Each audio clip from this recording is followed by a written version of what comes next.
One, firstly, know that you are never really overshadowed by the mind. Never truly overshadowed by the mind. The mind is just one aspect of your consciousness. The mind is also an aspect of you, which consciousness itself has designed so that it can play with this world as if it is an individual. You see? So the finger can never be more powerful than the hand. So the mind is also a finger on your hand. So it can never really overpower you. Then whatever you practice, whatever you play, becomes more playful, becomes more natural. Otherwise, there can be too much feverishness about it. There can be the sense, oh, I have to do the practice, otherwise I'll get overwhelmed with my mind. We operate from a state of fear.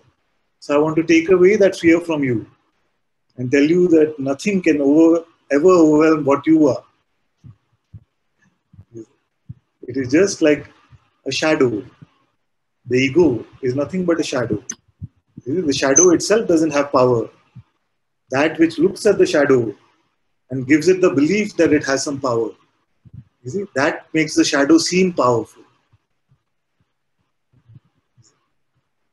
It is just like this. The mind is harmless if we allow it to just come and go. Even when we believe it, it is only the picking up of the pretense of personhood, of the pose, of the role. You see? You might, because of the mind, you might pick up the idea that you are a limited entity, but it can never become your reality.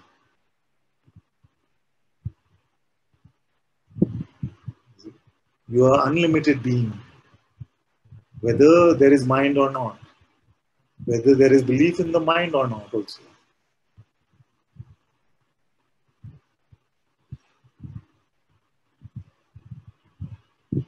In every moment you are free. Before you start the practice, are you bound or free? Sorry? Before you can start a practice, are you bound or are you free? Before actually starting, I'm bound, but gradually I start seeing myself. Yes, it seems like that. Investigate this. You see? Like in every moment, can you truly be bound? In any moment.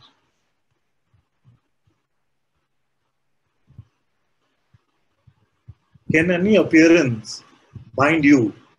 Even if you're angry, frustrated, full of rage, or you're full of joy, bliss, peace, that which you are, in either case, is it bound or free?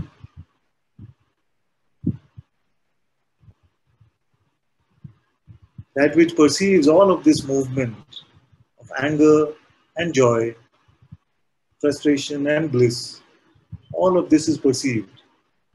That which perceives it, can that ever truly be bound? No.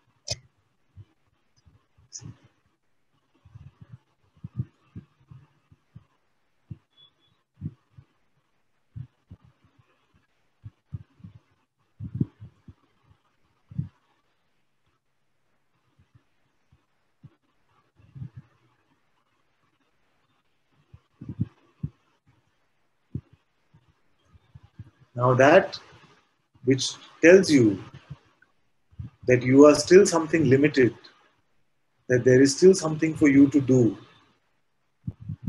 You see? That is the voice of the mind. And I've told you what to do with that.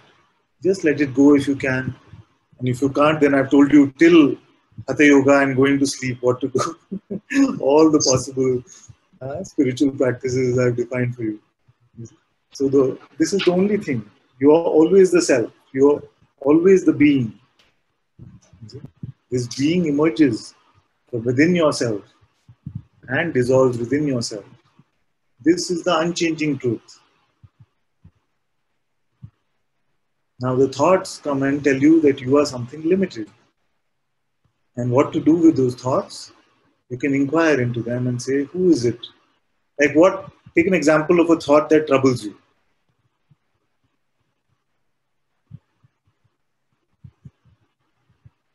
What troubles me the most is like, am I good enough? Like this is the thought that comes out after some time. Am I good enough? Am I doing things that I should be doing? So that's the Yes. thought which troubles me the most.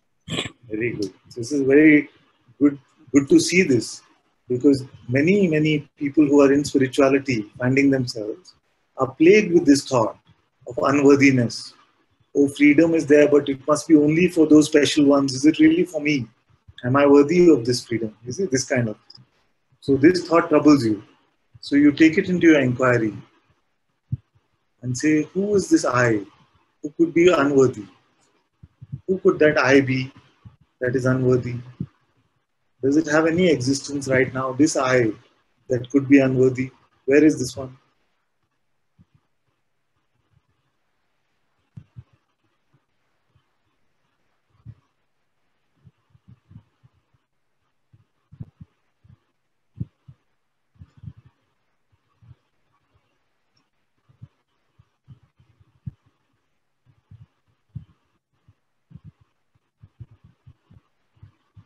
You see, so like that we can take these thoughts which trouble us,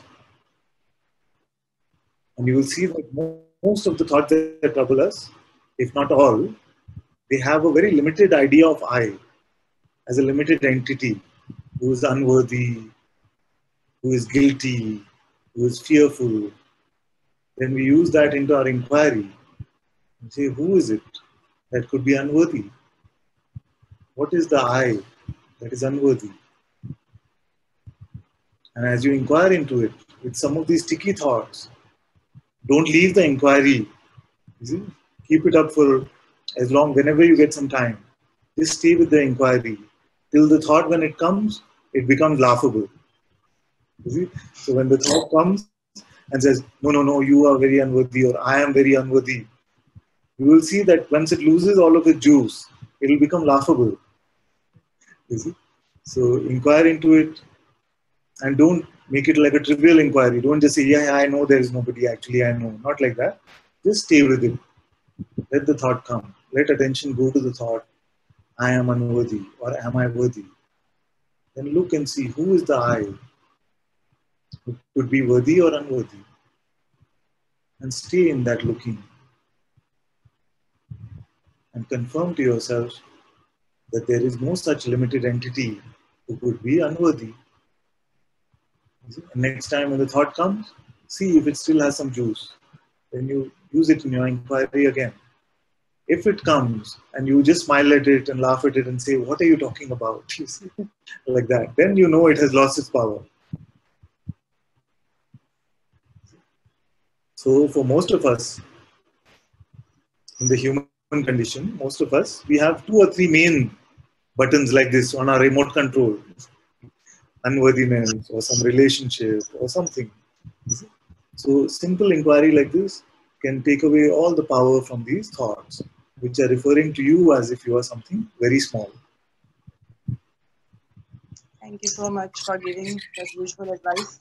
I'll surely follow that. And it's really my pleasure to be associated with you.